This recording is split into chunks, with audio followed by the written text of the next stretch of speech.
Hello everybody, welcome back to my channel. My name is Heather and I'm here with another episode of Around the World in Books. This time we are reading in Western Africa.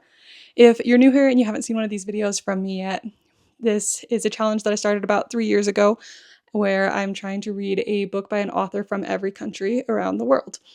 And I've divided it into regions, and each video I pick a few books from a specific region and then we read those books together. So this time we're doing Western Africa. I don't think I've actually done a Western Africa one in this series yet, so I'm very excited about this one. I have 5 books, one of which I've already read like years ago, so 4 that I'm actually going to be reading in this video, but I'm going to walk you through what the plans are, and then we'll do a reading vlog style where I actually read the books and give you my thoughts. Also, just to preface so that I don't feel the need to keep saying this, please excuse my pronunciations. I'm trying to pronounce everything correctly, but I don't always get it right, and the internet isn't always the most helpful when it comes to pronunciations.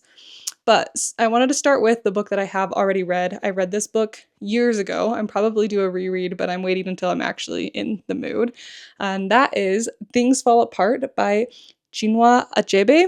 This is my pick for Nigeria. This is a very, I don't know what the term is for these types of books, but you're just kind of following characters through their life. There's not necessarily like a super specific plot. It's just, here's these characters and here's what's happened to them. If I remember correctly, we follow a couple generations within this book. Again, it's been a minute since I read this one. And it's kind of a lot about them having this European guy come into their town and how that affects them and their family, from what I remember. Again, could be wrong. I definitely need to reread this one. I also didn't realize until recently that this is a trilogy, technically. Like, this is the first book in the trilogy, so at some point it might be interesting to go back and reread the first one and then continue the trilogy. But this is my pick for Nigeria. I liked it. I didn't love it. I'm more of a plot-based reader, and so books like this I struggle with a little bit because they have to have something really, really interesting going on or characters that are just so intriguing to me in order for me to really be hooked. And this one just didn't quite do it for me, but still a book that I'd recommend everybody read. And then for the books that I am going to actually be reading in this video, we're going to go alphabetical by the country they're from, starting with Benin. And my pick for this one is actually my nonfiction of this video. Sometimes we have multiple, but this one we only have one, and that is this memoir by Angelique Kidjo. Again, not sure if I'm saying that right, but it's called Spirit Rising, My Life, My Music. It says with Rachel Wenrick, so I don't know if this is like partially ghostwritten or what the situation is there, but I think she is a singer, maybe? I have no idea who this person is. But I'm very excited to find out. I feel like oftentimes reading nonfiction or memoirs about people you know nothing about can be even more interesting than reading about somebody you know. One of my favorite books that I've read in this series so far has actually been a memoir of someone I'd never heard of before, so I'm actually quite excited about this one. It also has a lot of pictures, which I think is going to be fun. I usually, when I have just one nonfiction, I like to start at the beginning of the video and then I'll just kind of work on this as I'm reading through the other books. So I'll probably start this one pretty soon, and this will be like my before bed book until I finish it. Then we have my pick for Burkina Faso. This is So Distant from My Life by Monique Ilbodo, translated by Yari Kamara. It's been a while since I found this book and researched what it was, so I'm just going to read you the back of the book. John Fee, a young man from the fictional West African city Wabani, has one obsession that will determine his life: migration. He scrapes together money to take the illegal route across the Sahara, making it as far as Morocco before being repatriated. Increasingly desperate, Jean-Phi meets an elegant French widower who, for his part, is despairing at the insurmountable bureaucratic hurdles for his charitable endeavor in Jean-Phi's country. A window opens to opportunity, but it will also bring tragedy. So, I don't know. It's a lit-fic book. I feel like those are never super clear on what they're going to be about until you get into the book. But it sounds like we're going to be following a couple people as they figure their lives out, essentially. This one's very tiny, so it'll be a nice, quick read. Those are always good to have in videos like this. Then we have my pick for Cape Verde. This is The Madwoman of Serrano by Dina, not sure, Salustio.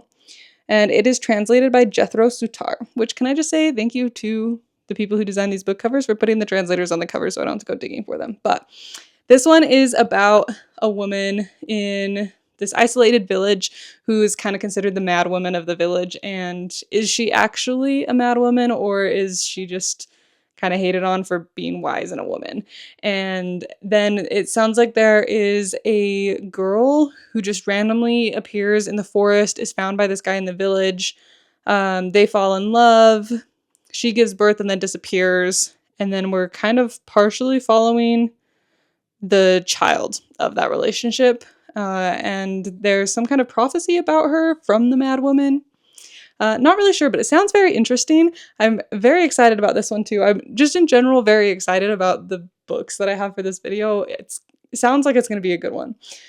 And then my final pick is going to be my book for Côte d'Ivoire, and that is Aya, Life in Yop City by Marguerite Aboué and illustrated by Clement Ubrary.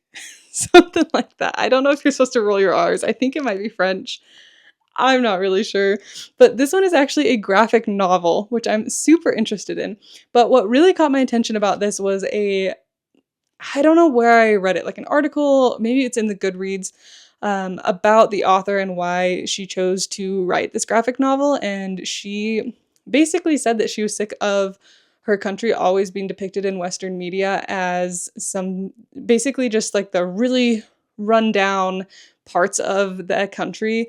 And we just see, we see all of these videos that are used by all of these nonprofit organizations of these people who are living in really terrible circumstances, and she wanted to show a different side of her country and what it was like growing up there, in a situation that was maybe more affluent than we are typically shown in Western media. So very curious to read this one. The illustrations look really good. I think it's going to be a super fun, interesting read. So super excited for all of these books. I'm not sure exactly which one I'm going to start first other than the memoir, but I'm going to go get reading, and then I will let you know when I have some thoughts and what I think about these books.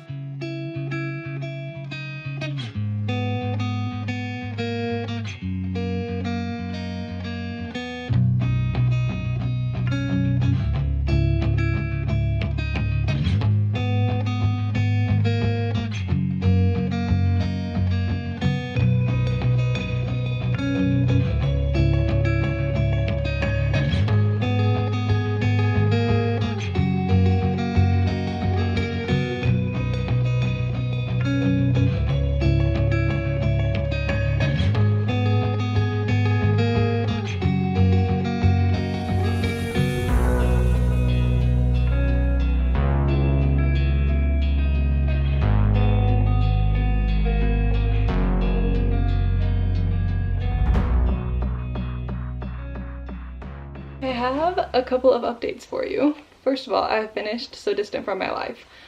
I'm feeling really torn on how to express my thoughts on this book. It was very well written, to the point where it almost felt like it was a real story. Like, it felt like more of a memoir necessarily than like a fictional book. But so I think the character is very realistic feeling, very thoroughly well written, and I think it accomplished what it was trying to do.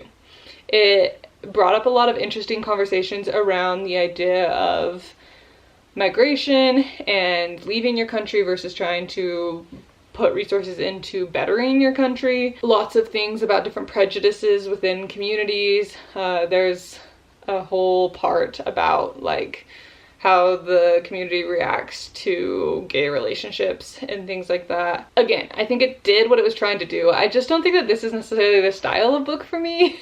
I struggle a little bit with following just characters. Honestly, I think the longer it's been since I read this book, the more favorably I'm looking back on it, but at the time I wasn't necessarily enjoying myself, if that makes sense. So I think this is a book that a lot of people could really, really love. If you're like somebody who just really enjoys lit fic and you really like just a character-driven story, you might really enjoy this book. Very interesting conversations brought up. I think this could be a great one to read with like a class and really sit and analyze it. It is one that is clearly meant to create discussion, and I think it does that very well. it just wasn't a book that I like really enjoyed the experience of reading. So that's so distant from my life. Give it a try if it sounds interesting to you. It was very well written. And then I have also finished Aya. This one also maybe not my cup of tea. I think I'm learning that I'm just not that much of a graphic novels person. I could personally do without reading tons of graphic novels, but I think what it is, because I did read Garlic and the Vampire a while ago and I did really like that one. I think I just like graphic novels for something that's just like a short little lighthearted, nothing too deep type of a story. I think anything that's trying to be more of like an actual large story, I don't love a graphic novel for it.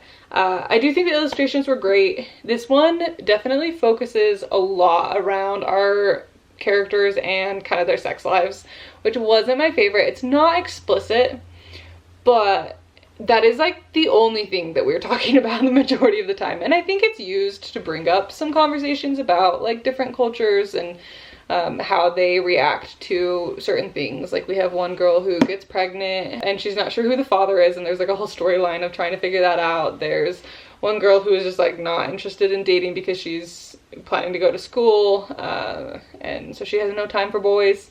And then one who just like keeps dating like terrible dude after terrible dude. Like she just cannot seem to get with a guy who is not gonna cheat on her. So there's like conversations that is bringing up, but I don't know. I just am not the biggest graphic, like dense graphic novel person.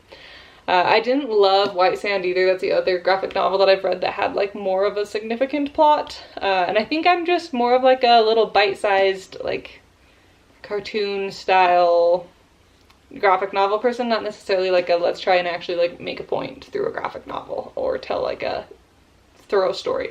And I do think there is a second book to this. I don't think I will be reading it. Great concept. I think what it was trying to do was good. I think the pictures were great, but I just don't know that I'm a graphic novel person. So I have started my memoir. I've been reading that one a bit. I don't have a lot of thoughts on that yet. I'm not super far into it. And then my next one to start is going to be Mad Women of Serrano. So gonna get going on this one. I may take a brief pause here in a couple days. We'll see if I can get these books finished. Summerween is starting in like 2 days, so if I can get these finished before then, that'd be great. If not, I might pause this for video for a second, do Summerween, and then come back to these books. So we'll see. I will keep you updated, but that's where I'm at so far.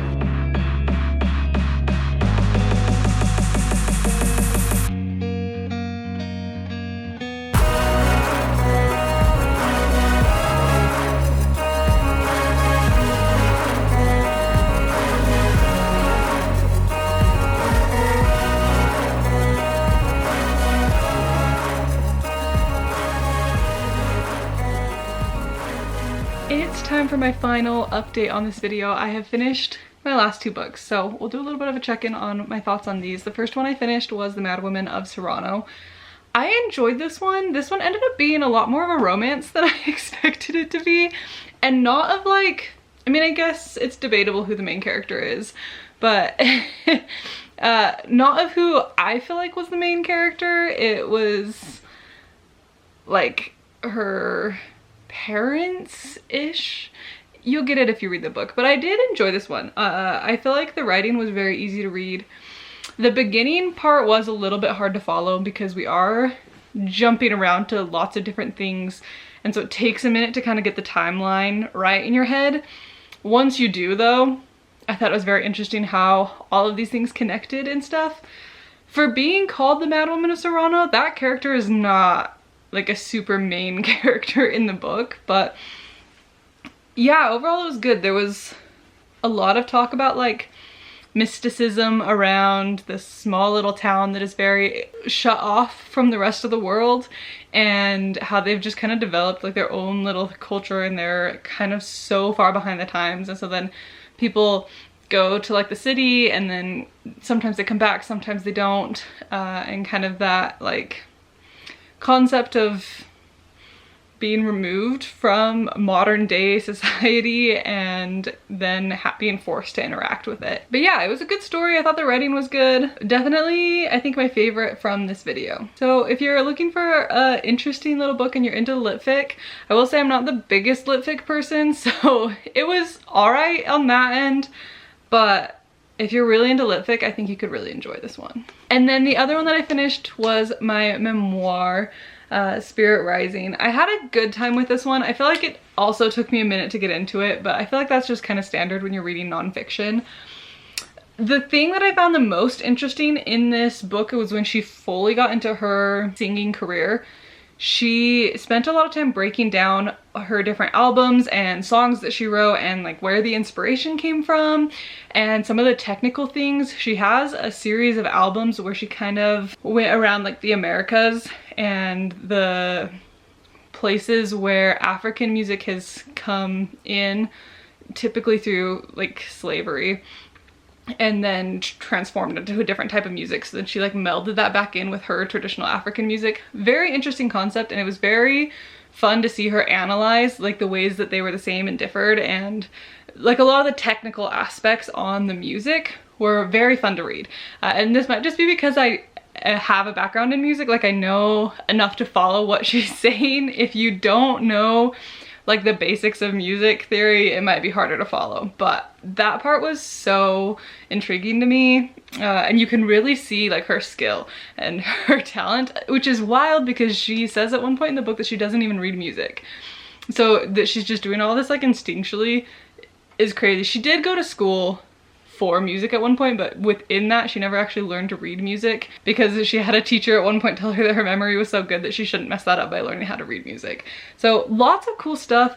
The like last few chapters are about her work as a UNICEF ambassador, which is also very cool to read. So yeah, she's just a really interesting person. Her story is really cool. This definitely focuses specifically on like her music and then her work with UNICEF. It's not like a full autobiographies. But yeah, for somebody who I'd never heard of, which like, I don't know, she has so many things where she's interacted with so many people that she was like talking about, or she collabs a lot on her music. Like there is a lot of music. I was looking through Spotify, almost every song it feels like has some featured artist on it.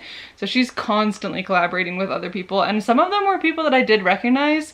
So I don't know if it's just her music didn't make it to where I grew up, if it's just that I don't actually listen to that wide a variety of music. The one that really caught my eye is she opened for Josh Groban when he went on tour, which he's like the main one that I recognize because he's done like musical theater stuff. But yeah, a good, interesting read if you are at all intrigued in music at the time. It goes a little bit into like some of the politics and stuff, but not super in depth. It really is focused just on music. Her husband also like is mentioned a lot because he's worked very closely. He like played for a while and then was sort of her manager almost, kind of a role. So yeah, very good, would recommend if you're looking for an interesting memoir and you're into music at all. It's a good one. But yeah, that is my Western Africa books so far.